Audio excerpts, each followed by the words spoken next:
Hello everyone, my name is Lowko, and today it is time for a best of 3 series of professional StarCraft 2.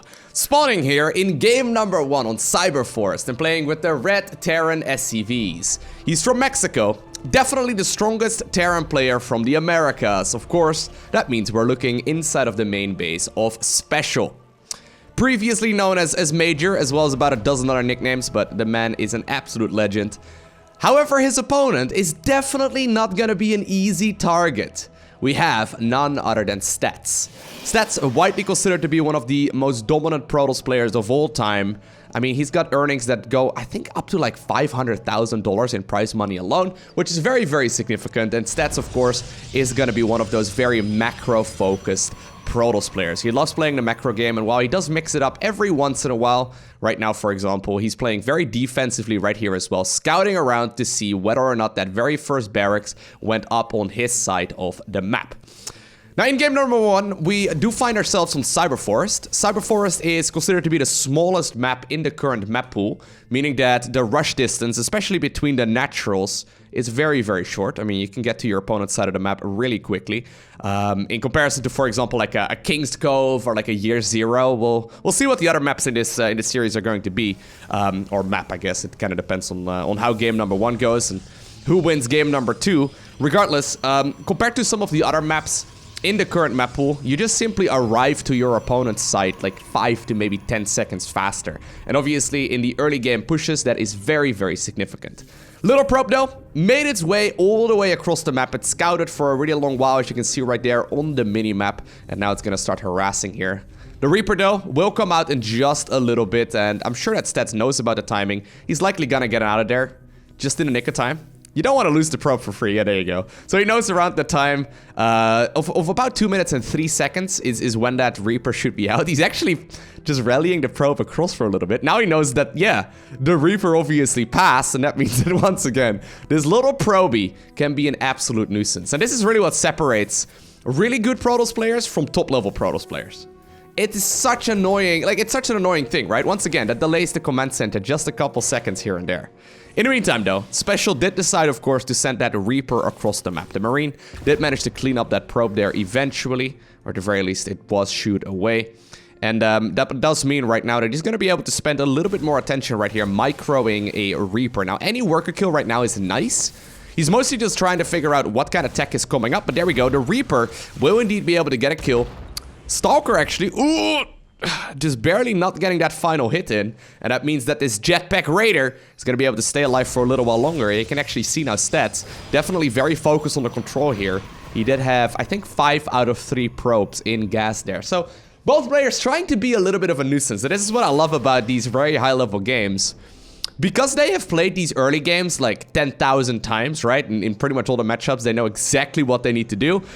You really see these really small differences come into play, and players really trying to squeeze as much out of every single unit that they can get.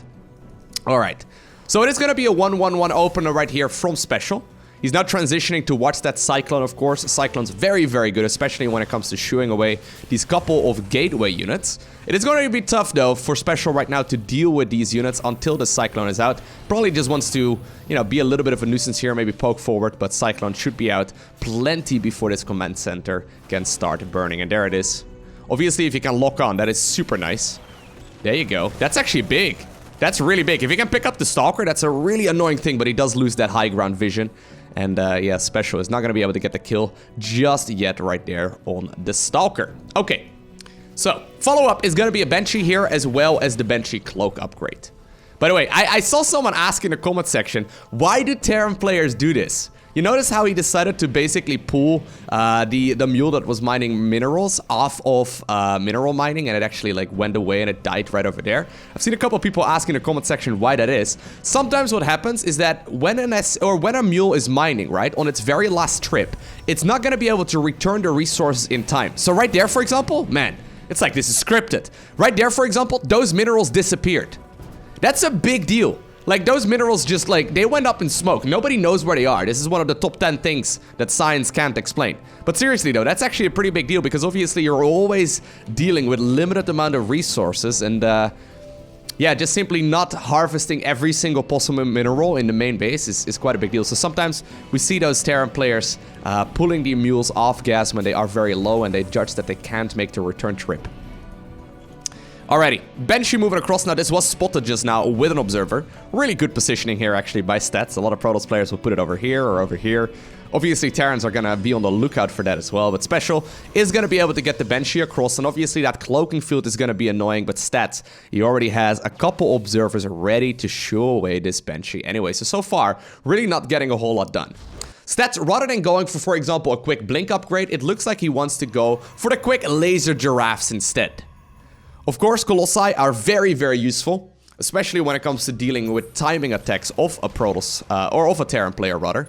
If you can, you know, beam away at those Marines for a little while, they will absolutely shred them to bits, but it does mean that Stats is going to be forced to be a little bit more passive here in the early game. He's not going to be able to get too much done.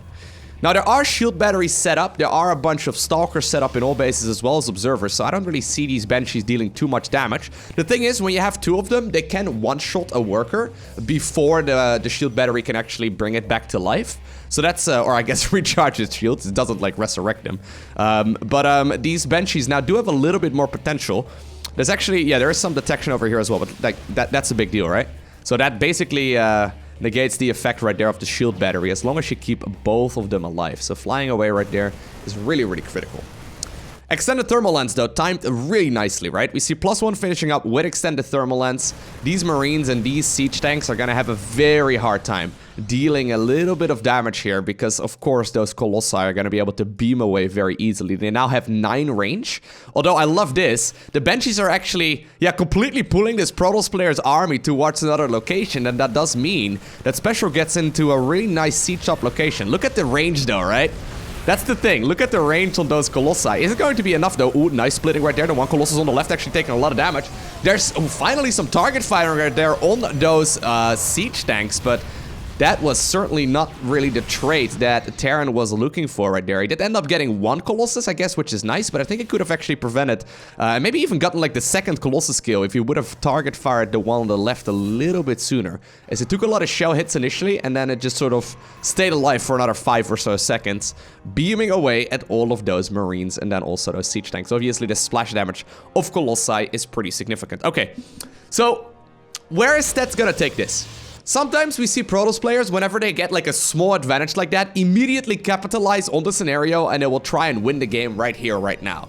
Stats, though, he's very good at playing the macro game. He's like, okay, yo, you know what? I'll just win in the long run. I am in no rush. I don't really need to test the waters. I don't really need to get too aggressive. All I need to do is right now just deal with the pushes you've got coming for me, and eventually my army is gonna be a little bit bigger. All right, so Banshees once again on the prowl. We see 4 medevacs ready to come in with the Doom drop. This is completely unscouted as far as I'm aware. I don't think that, well, he does have an observer over here, but I don't know if he was paying attention to that at that point. Because, well, no, he does know. Okay, so I was going to say, I don't know if he's aware of the fact that these medevacs are just about to boost in. Still, though, that is a couple of stalkers, and that's not going to be quite enough once all of these units unload. The one laser giraffe, though, in the back also dealing a lot of damage. He's trying to get the most value right here. At the same time, the Banshees were moving back and forth for a little bit. A couple Stalkers were left over there as well, and great defense right there. Although one of them will still be left alive with a very low amount of hit points. But great defense right there by Stats, all things considered. Even picking up right there the weakened Colossus. So the Widow Mine was not going to be able to pick up the kill there. Okay. Man, we are really building up to what is likely going to be one big engagement here in Game 1, right? I mean, neither player really wants to commit too much. If you look at the supply counts, you may notice that it's pretty even right now. Special getting a little ahead, but this is usually what happens once the mules start mining the third base. Nothing all too crazy. A lot of workers actually did end up getting killed, though. That's kind of surprising, right? Initially, these Banshees kind of were neglected immediately. I mean, there were like 3 of those observers ready to deal with it. A lot of Stalkers spread out as well. But once again, they are smelling blood. They want to get a little bit more damage done. And, well, there was a bit of a misclick right there on the Nexus for a little bit. Once again, a couple of those workers do end up taking some damage. And this is actually starting to ramp up really nicely. Like, that's a big deal. I think eventually, this should all be cleaned up. But That is still 13 probe kills there for, I guess, a tech path that was already pretty much shut down before the Banshee even managed to get across, right? We saw one observer on the other side, one observer in the main, and then one observer in the natural. Great defense there by Stats initially, but in the grand scheme of things there, those Banshees still ended up dealing quite a bit of damage. Alright, we see that Ghost transition right now coming up here for Special. Ghosts are absolutely critical when it comes to dealing with these guys right here. High Templar, of course. They are zealots that smoke weed. No, they're not. No, I'm kidding. They're not zealots that smoke weed. Maybe, I don't know. But the High Templar, they are really, really good at casting Psionic Storm, and obviously the effect can be cancelled, or at the very least prevented, using the EMP spell on a Ghost. And likewise, obviously, if you have the High Templar, you can go ahead and feedback the Ghost at the same time as well to remove their energy. So it's a fun little mini game that's going on in the mid game of Terran versus Protoss, where we do see you know, players trying to get their spellcasters out of the equation. Alrighty, good defense right there though by Special. Gets the Warp Prism really, really nicely. Doesn't really take a lot of damage. He also ended up getting the Warp Prism, which is much more important. Obviously, these Vikings were already on the prowl, ready to deal with any potential Colossus right now. Still, though, the Banshee actually still being a nuisance. If he gets the kill right there on the forts, that's massive. Okay, I don't think there's gonna be enough range. Is there? If he can actually get the kill on the forts, that would be absolutely massive. But Psionic Storm is just about to finish up. And while neither player really looks like they want to commit just yet, we do now see small groups of units making their way all over the map. Stats scouting around, trying to figure out if there's any hidden base anywhere, but also obviously to deal some damage in case, you know, the Terran decides to move out. And this actually is a really good time here, as right now it looks like Special wants to make a bit of a move for it, and that's also the time where the Zealots will be able to arrive over at that 4th Nexus, or rather the 4th Command Center right here, and that will indeed be cancelled immediately. We also see Zealots right now going to town over at the 3rd base here of Special, but here we go, Special does not care. He does land one EMP, one of the High Templar is out of energy, second group of High Templar right there also out of energy, but that is a lot of Marine Marauder, and with those Colossi out of the equation, the only sort of splash damage right now that Stats has is Psionic Storm. He does land a really beautiful storm, does manage to at the very least slow down the advancement right there of the Terran units, but right now there's still a lot of Marines and Marauders left over. Even the Vikings make it to the ground. Stats slips up for just about 1 second, and he does end up taking a lot of damage here at home. In the meantime though, those couple of Zealots actually got 24 worker kills there. The one Banshee still in the back trying to be an absolute nuisance. 3rd base is starting to take a lot of damage here, but Special supply count is just absolutely massive. Getting those Colossi killed and then also getting the High Templar EMP'd definitely sealed the deal right there for Special, right? I mean, I guess he's gonna try and hold on for a little while, Stats that is, but this is just simply so much damage that Terran is doing, right? Well, he may be able to stick in this game for a little while longer. If somehow there's a way he can stabilize, he might be in an okay spot, but the 3rd base is gone, 4th base is gone, more Marines and Marauders, as well as now Liberators, I love that addition right here, are currently reinforcing this. Obviously, with all of the Stalkers out of the equation as well, that means that these Liberators are going to be able to deal a tremendous amount of damage. And yeah, it is indeed going to be Special who obtains the victory here in the first game of this best of 3. Alright, so game number 2 takes us to Kairos, Junction, LE. Beautiful game number 1 here by Special, spawning here in the bottom right-hand corner of the map. He managed to not get a whole lot of damage done there with the initial push with the Marines and then also those siege tanks. However, his follow-up harassment with those 2 Banshees was really, really solid. He ended up getting a lot of damage done there. And then that fight a little while later on into the game, when he first sniped the Colossi, he then managed to get the EMPs off on all of those High Templar. I guess like 1 or 2 storms were utilized there, but he just simply ended up microing better than Stats. He caught Stats off guard and he just walked over him right there in the end of the match. Really good game number 1. We'll see what game number 2 is going to bring us. Now, I just quickly went on Aligulek, a statistics website, by the way. I guess you already figured that out, but Stats right here in the top left-hand corner of the map is indeed going to be our Protoss player. But I just went on Aligulek to figure out what their current world rankings are, and it turns out that Special is the current, as of me making this video, he is the current rank 31 in the world, and Stats is actually the rank 14 in the world right now. So he's the rank 14 in the world, and interestingly enough, the 11th in South Korea. So You can imagine how many how many Koreans are in the top 10 of StarCraft. But anyways, obviously it's just statistics. You gotta always take that with a grain of salt, but it should give at the very least a good indication that both of these players are really good. Now, I know I brought it up in the past as well, okay? Special, he changed his nickname quite a lot over the course of time. I mean, he started playing, I think, StarCraft 2 back in like 2010 or so, and he used to go by a different nickname pretty much all the time. So, Aligolek actually also has a full overview of all of the nicknames that he ever played pro matches under. So, here's all the names, okay? You ready? He used to go by the name Windy, Terran, Major, Altaria, Mr. Jamfat, Light, Princess, Brittany, Kitty, Memory, Cute Angel, Nonji, Shofu, I Love, Altaria, Men's Meat, and then also Tornadus T. I don't even recognize some of these. Like, for example, the last one, and Men's Meat, Shofu, yeah, I don't know. Some players like to play under a variety of nicknames. I personally always think it's a terrible idea when it comes to, like, branding yourself as a pro gamer. I mean, imagine, like, a famous, like, you know, sports player all of a sudden changes their name. It's like, you know, all that branding you did for years and years, all of a sudden it's gone out of the window. Anyways, a little bit of harassment right here with that cheeky little probe. The probe damages that first SCV quite a bit, trying to get the kill as well, but the Reaper this time around decides to return back home rather than continuing the harassment here on the other side. Quick adept follow-up here as well from Stats, so he's definitely looking to potentially even get the kill right there on the SCV. If he can delay the command center here, that's absolutely massive. I know pointing out the nicknames that Special ever played under is absolutely massive as well, but this is a big deal. Stats is going to be able to delay this command center until essentially the or rather the factory produces a cyclone. That's a big deal. Now, second adept right here ended up catching this one Reaper. Special trying to move across to maybe see if he could do some counter damage right there as well. And even though the cyclone is not out just yet, Special did sneak out another one of those SCVs to move down the ramp. And while the Reaper apparently eventually explodes, do you think his gas tanks went out? I'm not entirely sure what happened there.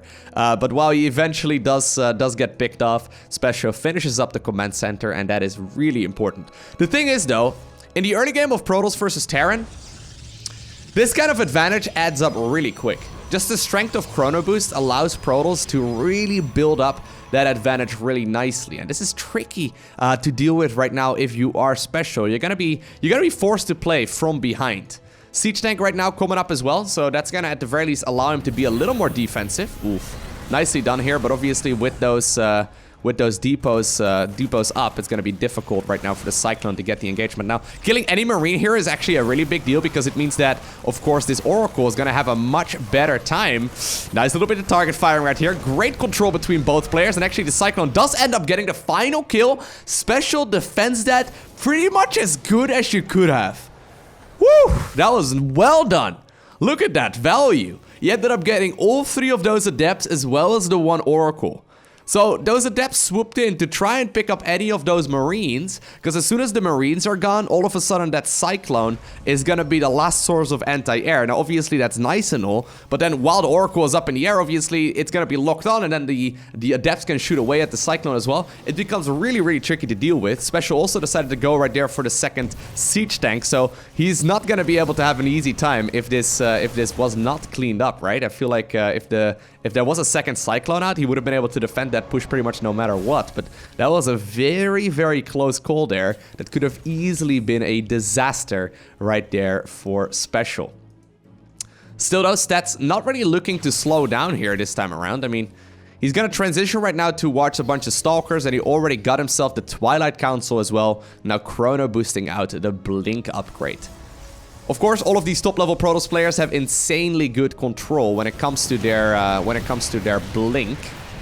And the harassment right here actually starts to add up quite a bit. It's kind of like those two Banshees that we saw in the previous game. It's finally starting to add up a little, as 8 workers ended up getting killed here eventually anyways.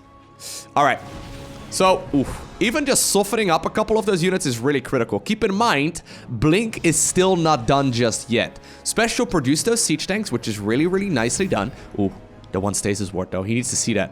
Does he see it? Oh, he doesn't! Oh, I love that. That is so sick.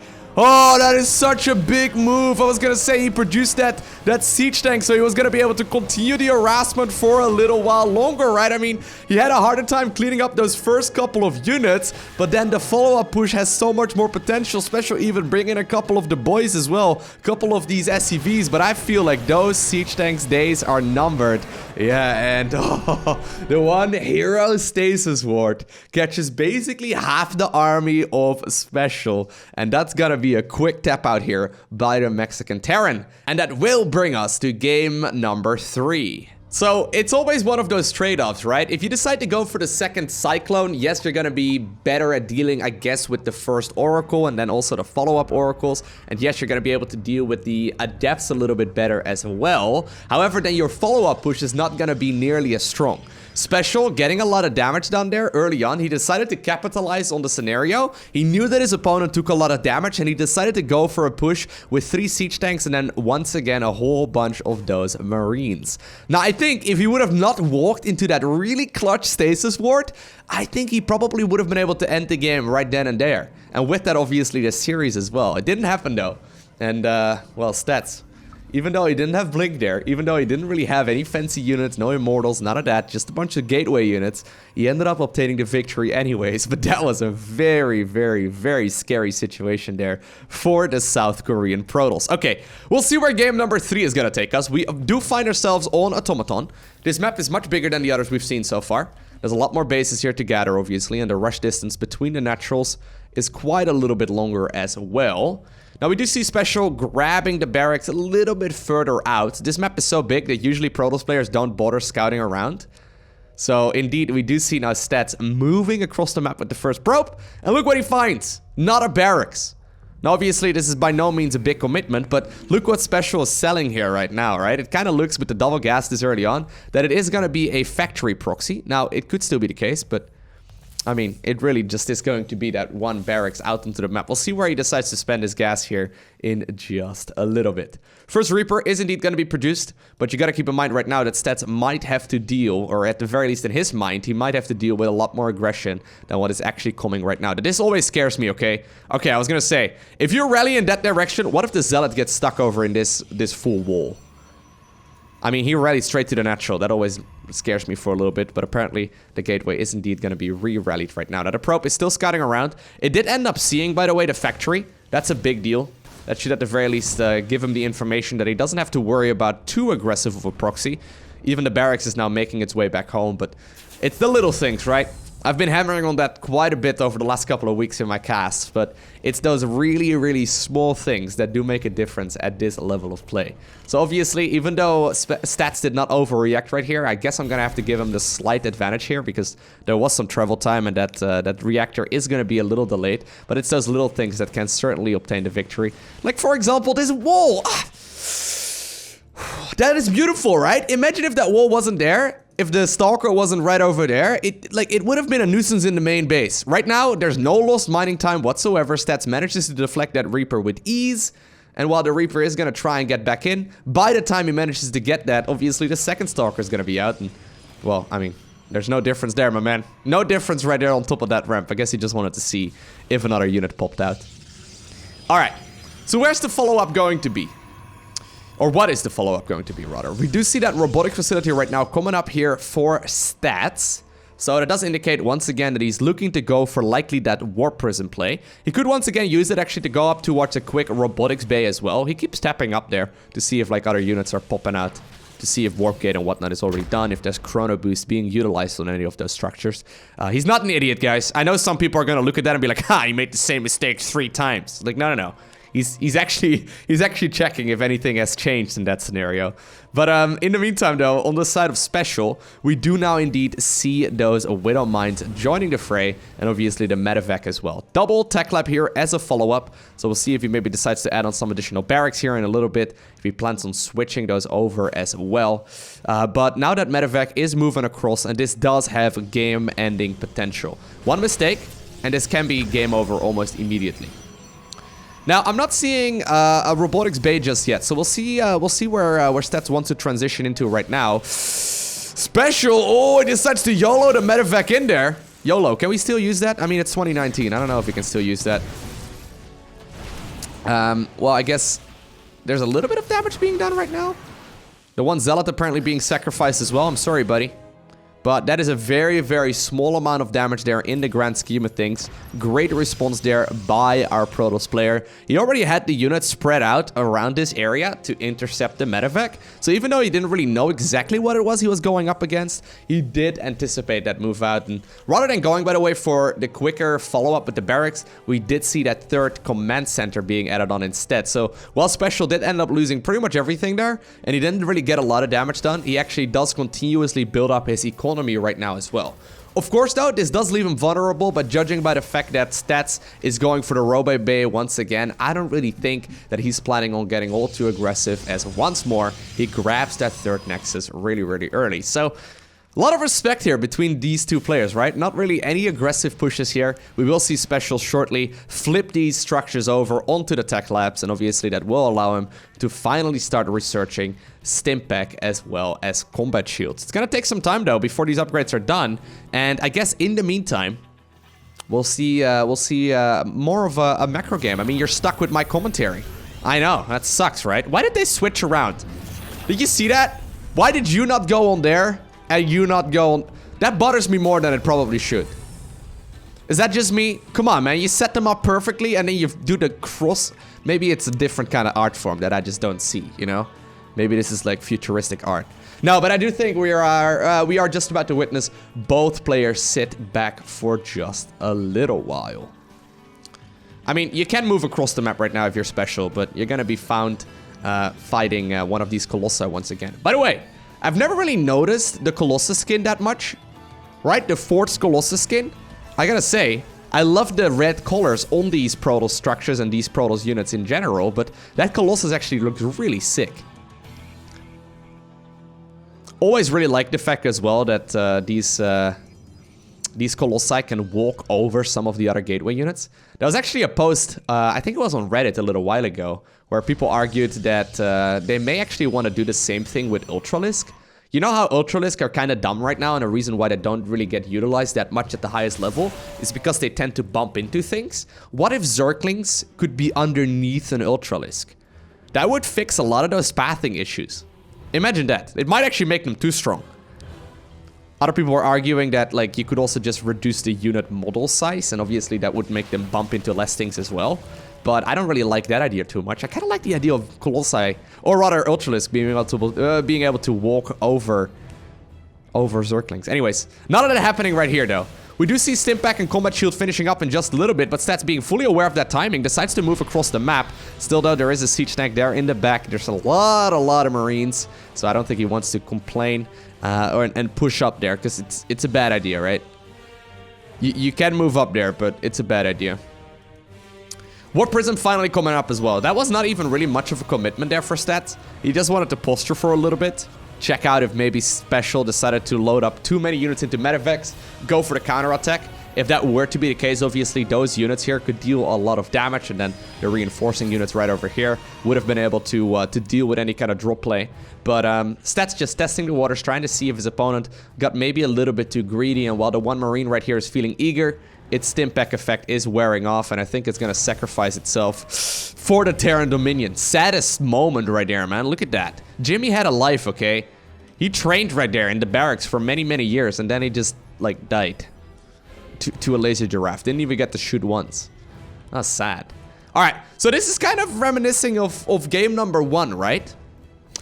In that case, though, we did, of course, see Special getting the upper hand, but it mostly comes down to the unit control. So we once again see those ghosts coming up. Is there already actually a... No, there's no Templar Archives just yet. So, yeah, there it is. Okay, I was gonna say, he's a little bit late on that. That does mean that it's mostly just gonna be Colossi at this point. There's 3 of them. Usually we don't really see players making any more than that amount, but there's a 4th one joining the fray as well. That's actually rather uncommon. Once again, the Warp Prism made its way across the map. It's dealing a little bit of damage, should be picked off as well. Vikings looking to hunt down that Warp Prism too, but I actually like this position here for Stats a little bit better than what we saw in that first game. This time around, of course, there was not a lot of damage done here by Special. So there's not like there's not like a dozen kills or so on a couple of those Banshees. Plus, at this point, there's not really that many Vikings out yet either.